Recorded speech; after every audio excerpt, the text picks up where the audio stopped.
Washington, March 19th, Reuters. U.S. President Donald Trump and Ukrainian President Volodymyr Zelensky agreed on Wednesday to work together to end Russia's war with Ukraine, in what the White House described as a fantastic one-hour phone call.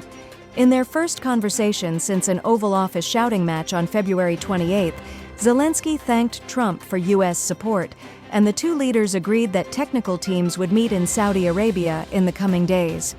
Zelensky asked Trump for more air defense support to protect his country against Russian attacks, and the U.S. president said he would help locate the necessary military equipment in Europe, the White House said.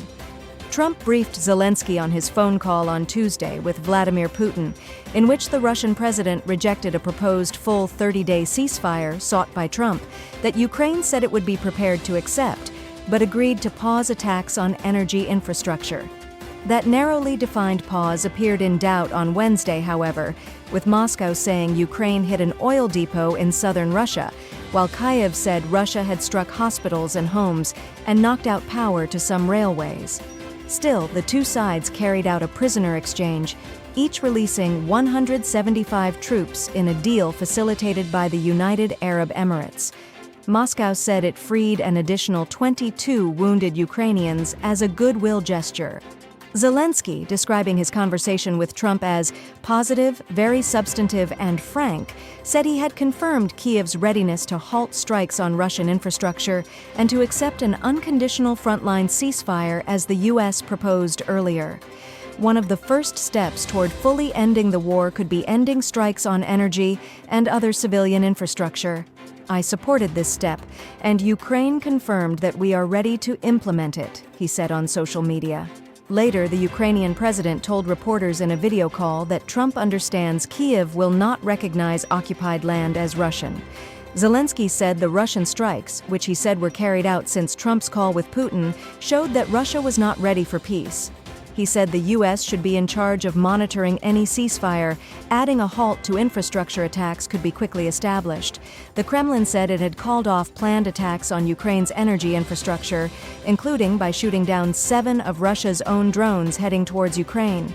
It accused Kyiv of failing to call off its own attacks in what it called an attempt to sabotage the agreement.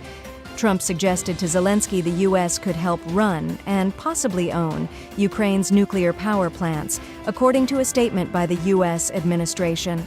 Europe's largest nuclear power plant in Ukraine's Zaporizhzhia region has been shut down since Russian troops occupied it in 2022.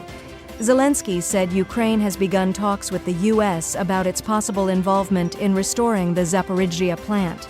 Europeans wary Trump has long promised to end Europe's deadliest conflict since World War II, but his outreach to Putin has unnerved European allies, who fear it heralds a fundamental shift after 80 years, in which defending Europe from Russian expansionism was the core mission of U.S. foreign policy.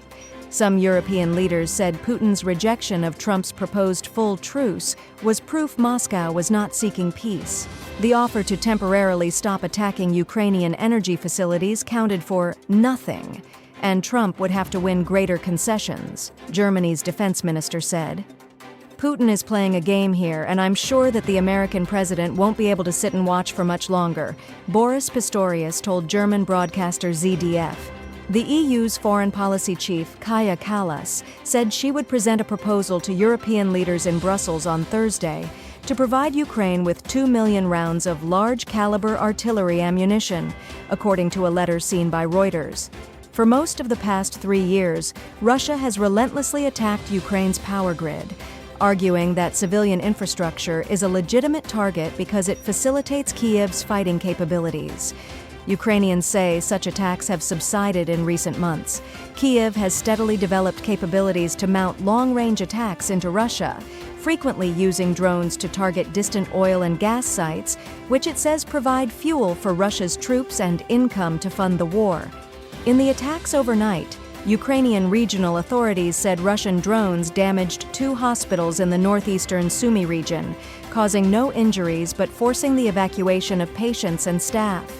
Near Kyiv, a 60-year-old man was injured, and airstrikes hit homes and businesses in the Bucha district north of the capital. Attacks damaged power systems for railways in Dnipropetrovsk in the south on Wednesday, the state railway said.